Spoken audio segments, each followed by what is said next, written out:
히브리서 11장 8절에서 22절이고요. 설교의 제목은 믿음의 증인들 네 번째, 아브라함 첫 번째 시간입니다. 오늘 말씀의 본문에서는 아브라함부터 이삭과 야곱과 요셉까지의 이야기를 다루고 있습니다.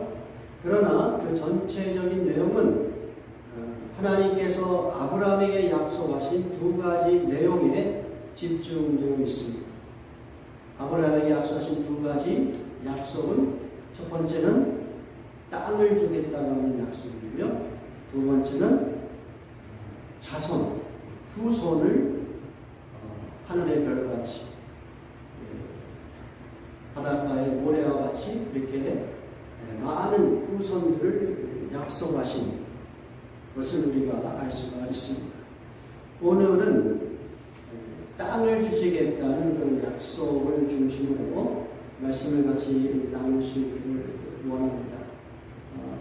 그 본문 우리 같이 공부합니다. 히브리서 11장 8절에서 10절 같이 공부합니다. 믿음으로 아브라함이 부르심을 받았을 때에 순종하여 장래의 유업으로 받을 땅에 나아갔으되 갈 바를 알지 못하고 믿음으로 그가 이방의 땅에 있는 것 같이 약속의 땅에 거류하여 동일한 약속을 유업으로 함께 받은 이삭과 야곱과 더불어 장막에 거류했으니 이는 그가 하나님이 계획하시고 진실 처가에 있는 성을 받았습니다. 아브라함의 시대는 대략 BC 2000년경으로 우리가 짐작할 수 있습니다. 그의 고향은 갈대아 우르였고요.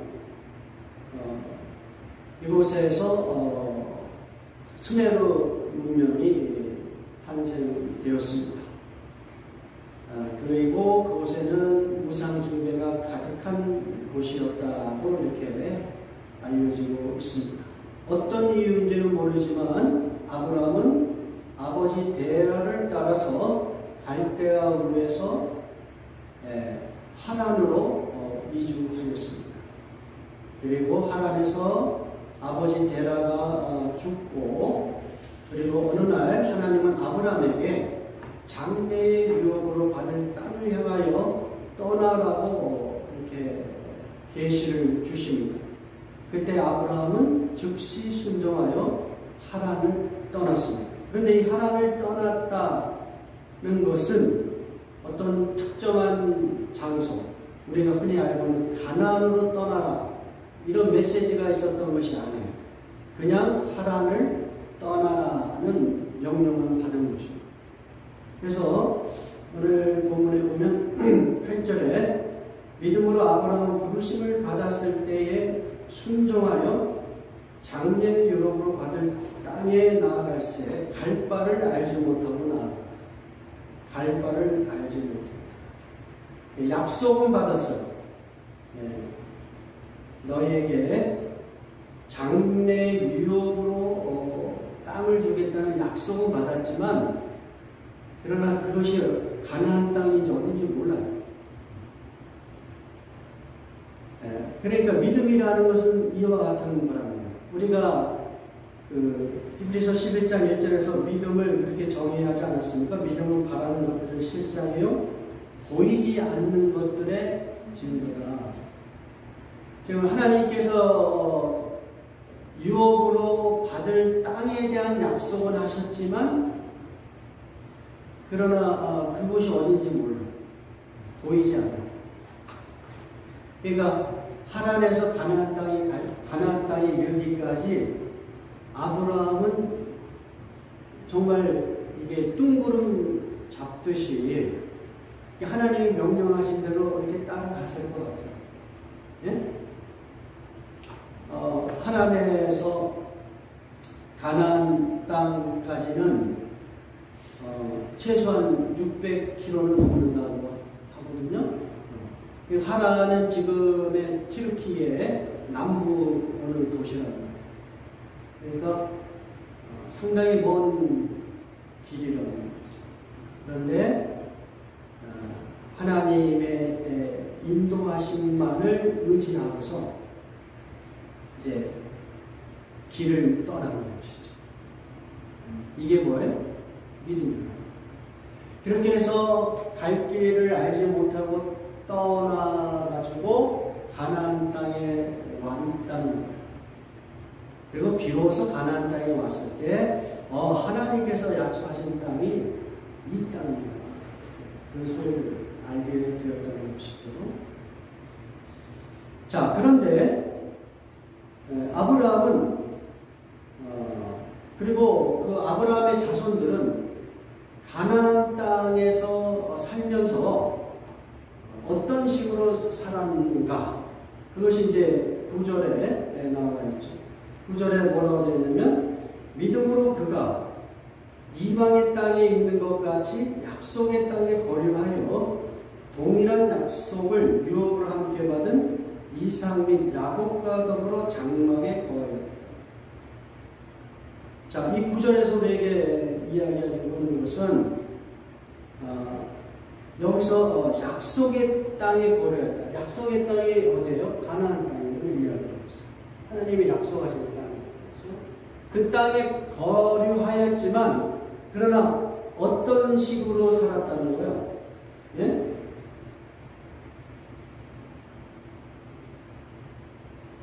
장막에 거하는 방식으로 살았다는 거예요. 장막에 거하는. 응? 장막에 거한다는 것은 자기가 살고 있는 가나안 땅이 자기의 영원한 정착해야 돼. 우리가 이제 더 좋은 표현으로 이야기하면 본향이 아니라는 거죠. 자기의 진짜 안식을 취하고 영원히 안정을 취하면서 그렇게 살아야 돼. 그런 땅으로 여기지 않고 가나안 땅에서 마치 장막에 거하듯이 그렇게 살았다는 거예요.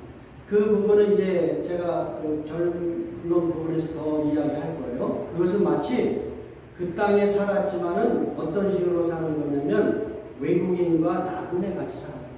그것을 여기서는 장막에 거하는 것으로 표현하고 있는 것이죠. 그런데 그와 같은 삶의 방식은 아브라함은 그런 것이 아니라 또 누가 그렇게 그런 방식으로 살아요? 그의 자손들도 이삭과 야곱도 그렇게 장막에 거하는 것 같이 가나안 땅에서 살았다고 이렇게 이야기하고 있어요. 왜냐하면 아브라함과 그 자손들도 똑같이 무엇을 받았어요? 동일한 약속을 유업으로 받았어요. 동일한 약속. 그러니까 이 동일한 약속을 유업으로 받았다라고 했을 때는 아브라함이 처음으로 하나님으로부터 받은 언약의 내용, 내가 너에게 땅을 주겠다고 했던 그 동일한 땅을 생각하는 거거든요. 그렇게 해서 약속의 땅, 가나안 땅에 왔는데 그 땅은 하나님께서 정말로 주시고자 하는 궁극적인 그 땅이 아니란 말이에요. 가나안 땅에 살긴 하지만 하나님께서 약속하셨던 그 땅은 가나안 땅이 궁극적으로 아브라함과 그 자손들에게 안식을 주고 그러한 행복을 보장해 줄 수 있는 그런 땅이 아니라는 것을 이 사람들이 어떻게 해요? 아는 거예요. 그러다 보니까 가나안 땅에 살면서 그들은 마치 나그네같이 외국인같이 이렇게 살 수밖에 없었다. 네? 가나안 땅에 머물렀지만 그 땅은 자기들이 영원히 거처할 땅은 아니라는 것을 알았다는 거예요. 그것을 이렇게 이해하려고 있어요. 10절에 보면 같이 읽어봅니다. 이는 그가 하나님이 계획하시고 지으실 터가 있는 성을 알았습니다. 하나님이 애초에 맨 처음에 약속하신 그 땅은 가나안 땅이 아니라 그것은 그냥 잠시 머무는 땅이고 궁극적으로 자기들이 영원토록 거처할 수 있는 땅은 하나님이 만드신 그 어느 곳이라고 이렇게 그들이 이해하고 그것을 믿었다는 거예요.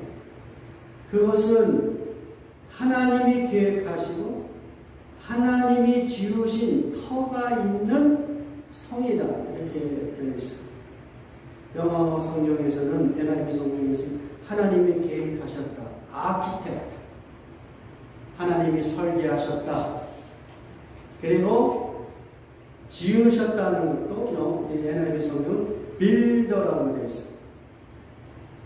하나님께서 설계하시고 그리고 그것을 이렇게 직접 지으신 그러한 터가 있는 성이 있다는 거예요. 그 성을 아브라함과 이삭과 야곱이 믿음으로 그것을 바라보았기 때문에 가나안 땅에서의 삶을 마치 장막 생활하듯이 이렇게 살았다.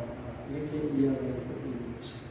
장막은 파운데이션, 터가 있나요? 없잖아요. 아무데나 그냥 텐트 치면 되는 거잖아요. 그렇죠?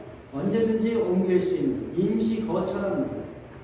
가나안 땅이 아무리 젖과 꿀이 흐르는 땅이라 할지라도 사람들의 육신적인 필요를 채워줄 수 있는, 농사를 지을 수 있는, 정착할 수 있는 곳이라 할지라도 그것에는 끊임없이 어떻게 해요? 레스트를 깨트리는, 안식을 깨트리는, 그곳에서는 전쟁이 있고 그곳에는 기근이 있고 그곳에는 여러 가지 다툼이 있는 그것이 뭐예요? 가나안 땅, 약속의 땅이지만 그것을 그들은 알았어요. 그래서 이 땅은 우리가 영원히 거처할 수 있는 땅이 아니야.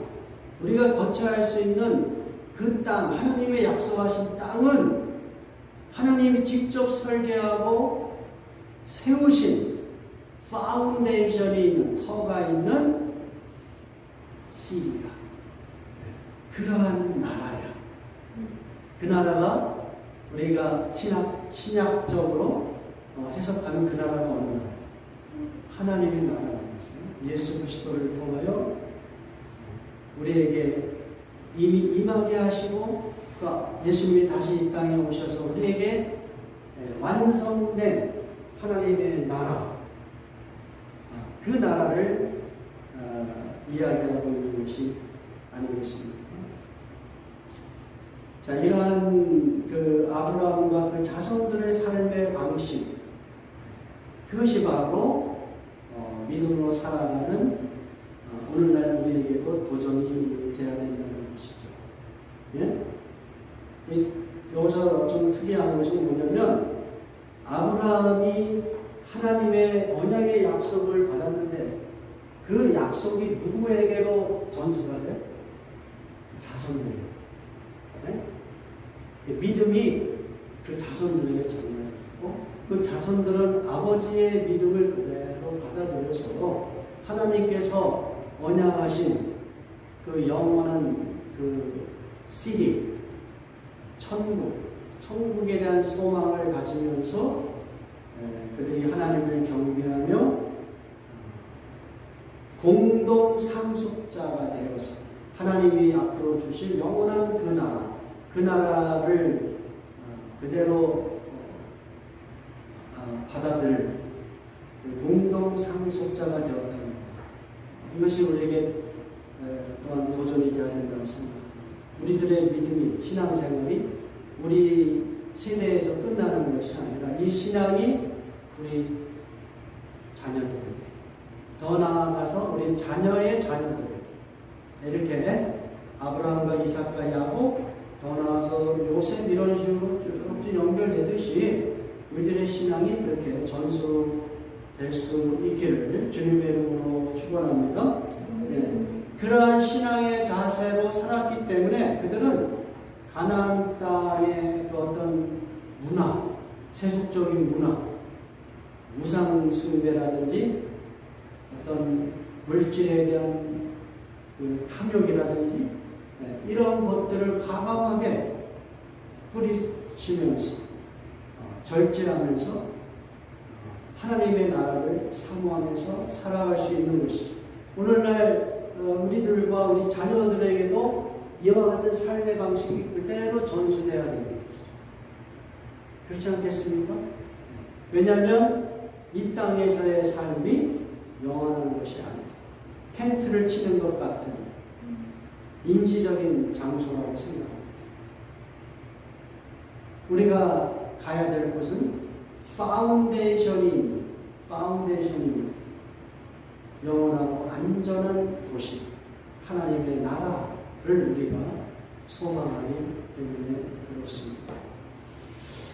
자, 이 하나님의 나라에 대해서 이 히브리서 기자는 이렇게 더 자세하게 설명을 하는데요.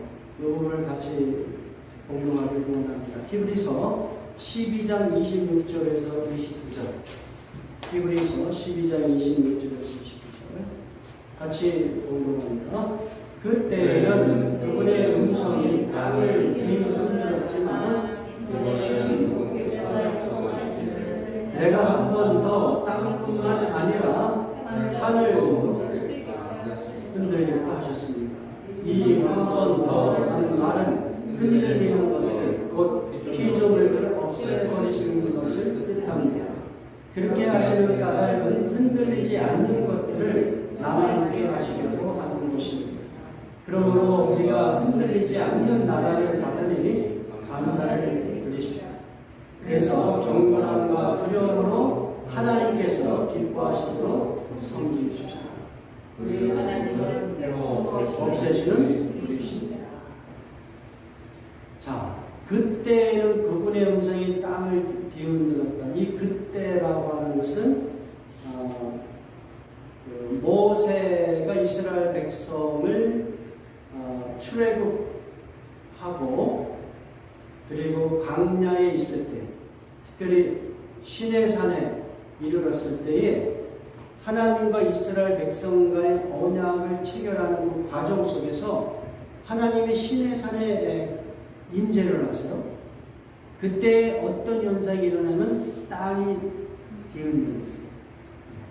그러니까 하나님의 임재가 있을 때 그 임재를 상징하는 어떤 표현들이 있는데 그 표현 중에 하나가 땅이 흔들려요. 자, 그 이야기는 뭐세요? 옛 언약, 율법을 받을 때에 그때도 하나님께서 땅을 흔들었다는 거예요.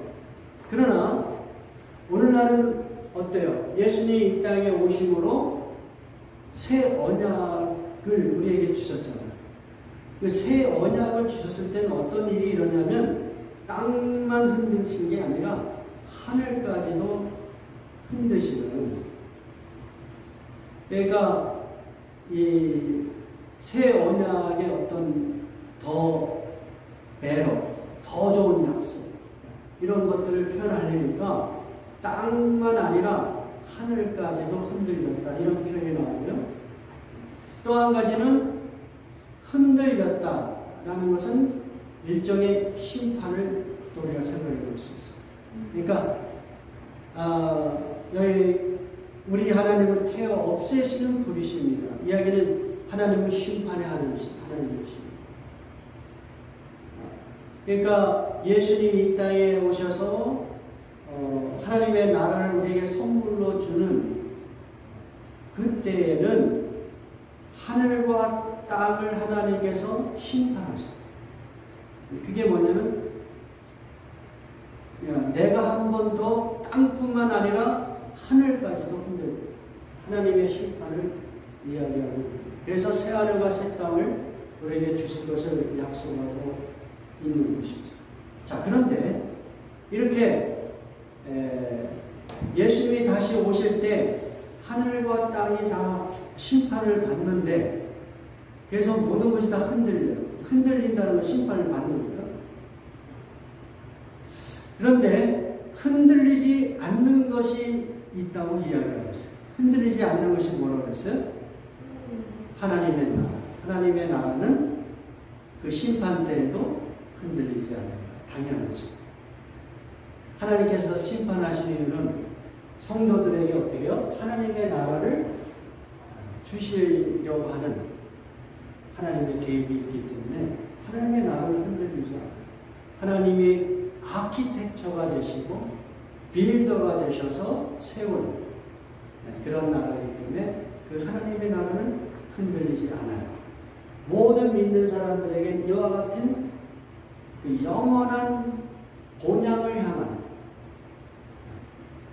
안전하고 영원한 그 하나님의 나라를 향한 약속이 주어져 있어요. 그러므로 우리는 그 약속을 주신 하나님을 어떻게 섬겨요?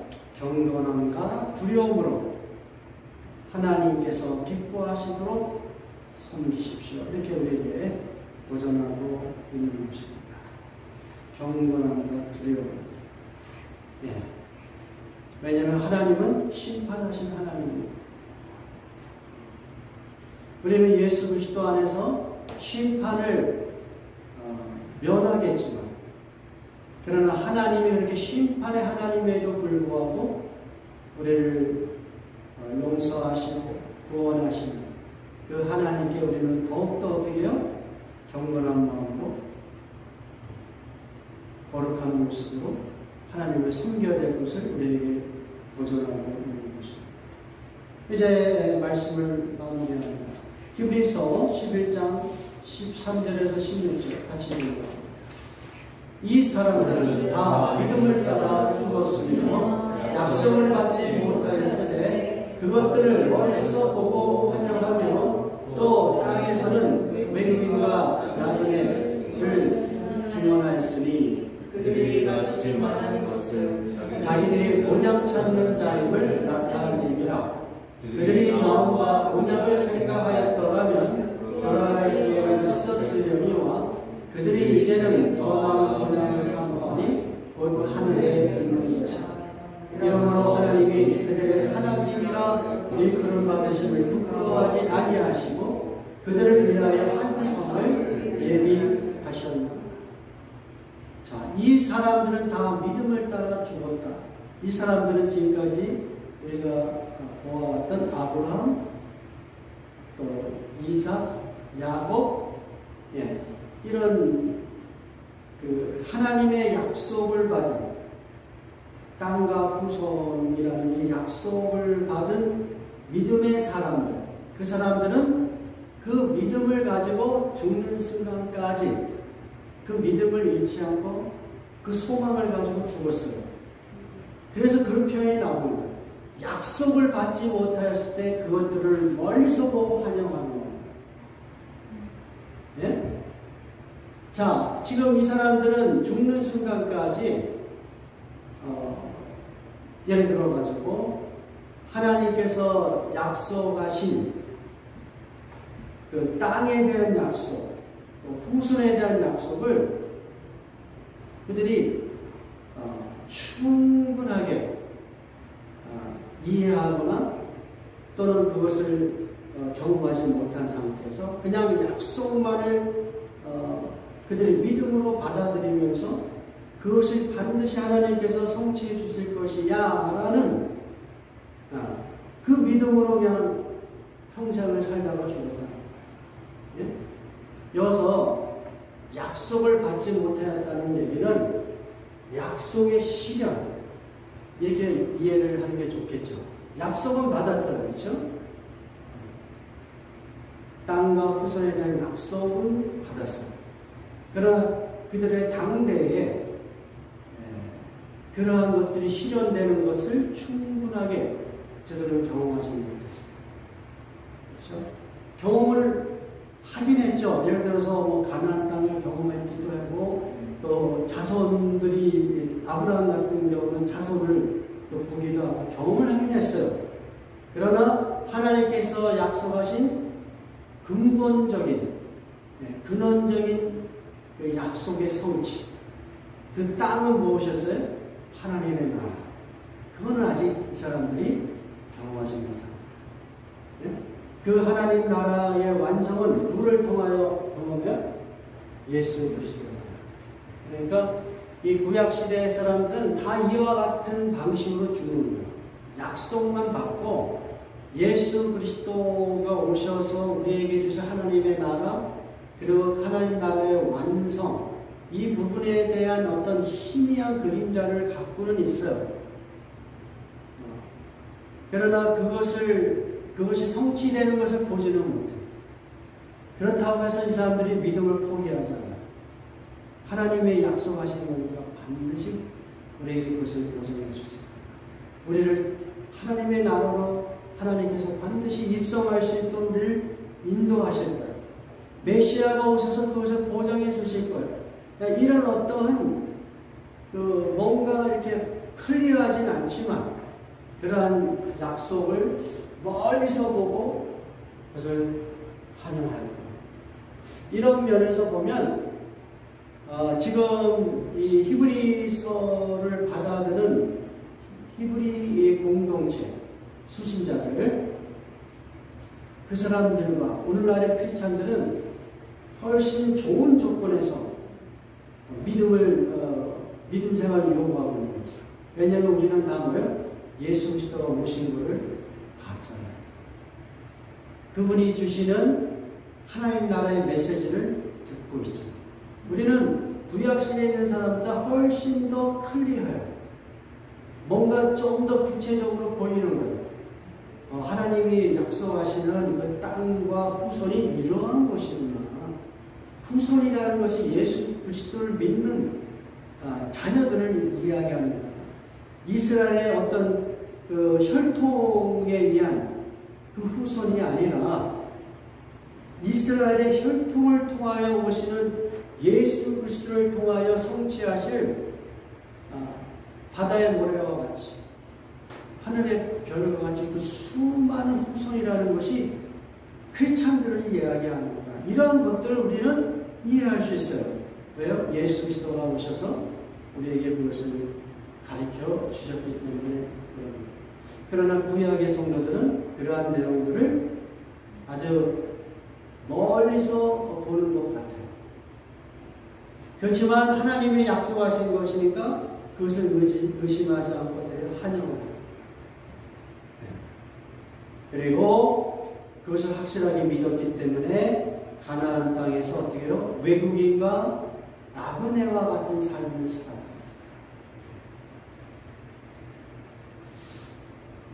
우리 크리스찬들도 이와 같은 개념으로 살아야 된다고 생각합니다.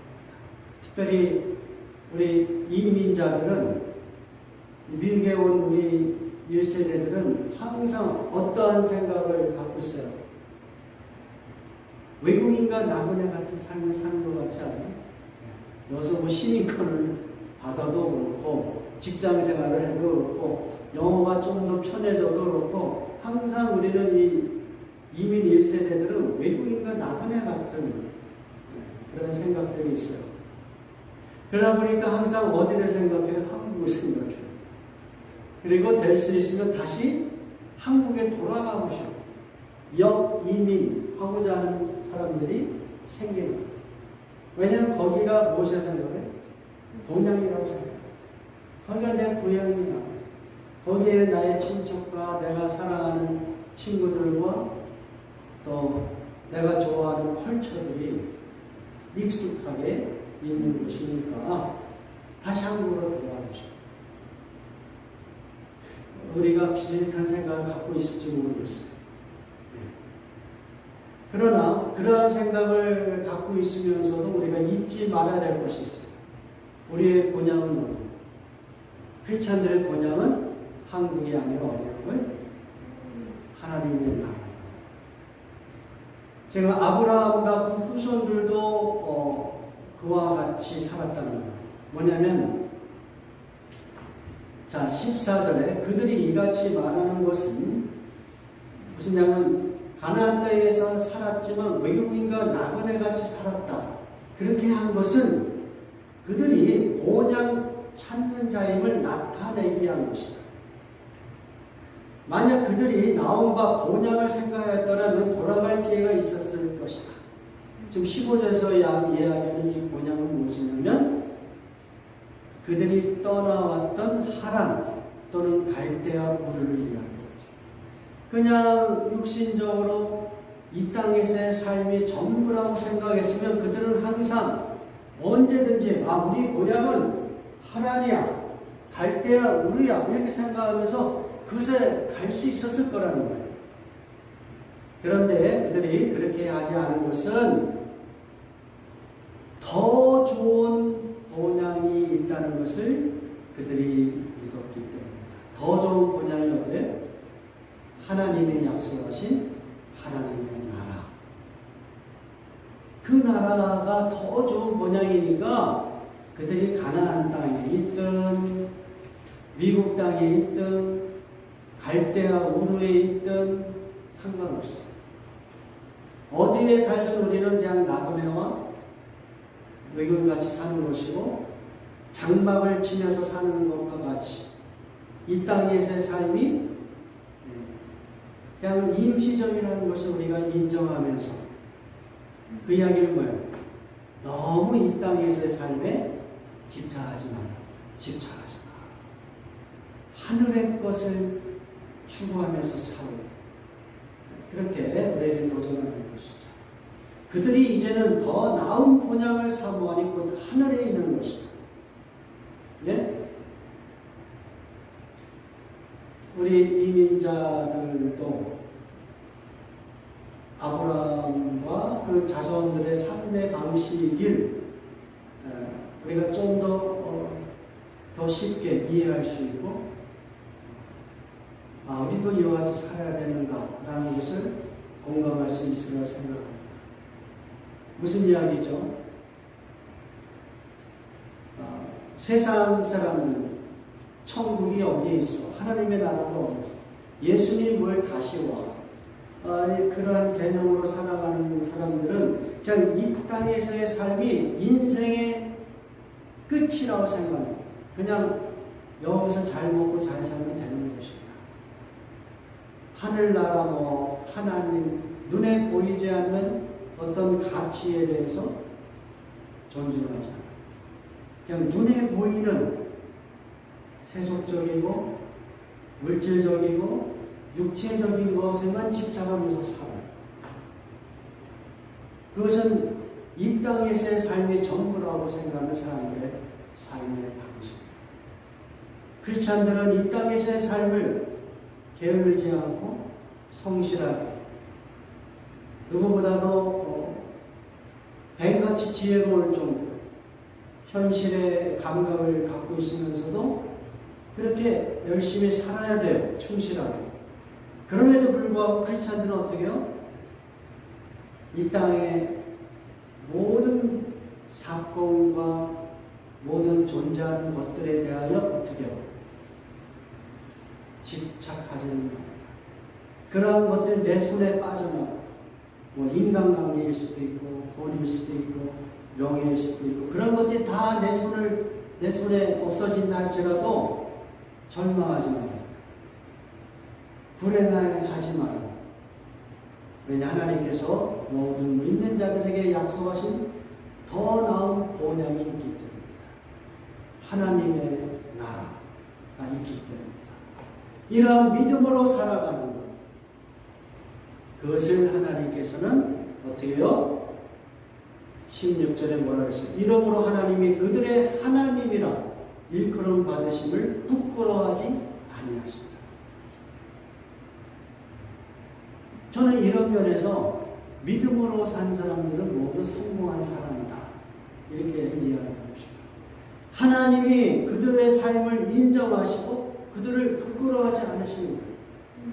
그들을 위하여 한성을 예배하되 그렇게 믿음으로 산 사람의 삶을 하나님께서 충분히 가치를 평가하시고 칭찬하시고 좋은 평가를 내려주시면서 그들에게 하나님의 나라를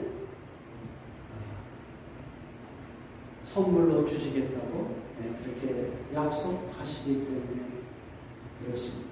여러분 아브라함과 이삭과 야곱의 그 삶이 얼마나 파란만장합니까? 그렇죠? 아내를 누이라고 속이기도 하고 자기 조카 롯을 구출하며 전쟁을 벌이기도 하고 이삭은 우물을 팔 때마다 정말 억울하게 그 우물을 빼앗기기도 하고 여러 가지 사건들이 있었어요. 그렇죠? 근데 그런 내용은 하나도 이 히브리서 11장은 믿음에 관한 것을 초점으로 드니까 그런 내용은 하나도 안 나와요. 하나님께서 주신 두 가지 약속을 그들이 얼마나 신뢰하고 그 믿음으로 살았는가 그것만 나와요. 그리고 그것을 하나님께서는 기뻐하시고 그것을 인정하세요. 그리고 하나님께서 약속하신 것을 그들에게 보장하세요. 오늘 우리도 이와 같은 삶을 살아야 된다는 것이죠. 네. 우리 하나님 앞에 갈 때는 믿음으로 산 것만 남는 믿음으로 하나님의 나라와 의를 구하면서 하나님의 영광을 구하면서 나의 시간과 열정과 이런 것들을 아끼지 않으려고 주님 앞에 헌신하는 그러한 것들을 하나님께서 인정하시고 그러한 삶을 산 우리들을 하나님께서 부끄러워하지 않으십니다. 그들을 위하여 하나님의 나라를 얘기하신다. 이런 하나님의 칭찬이 우리 모두에게 있기를 주님의 이름으로 축원합니다. 우리 다 지키고 하겠습니다.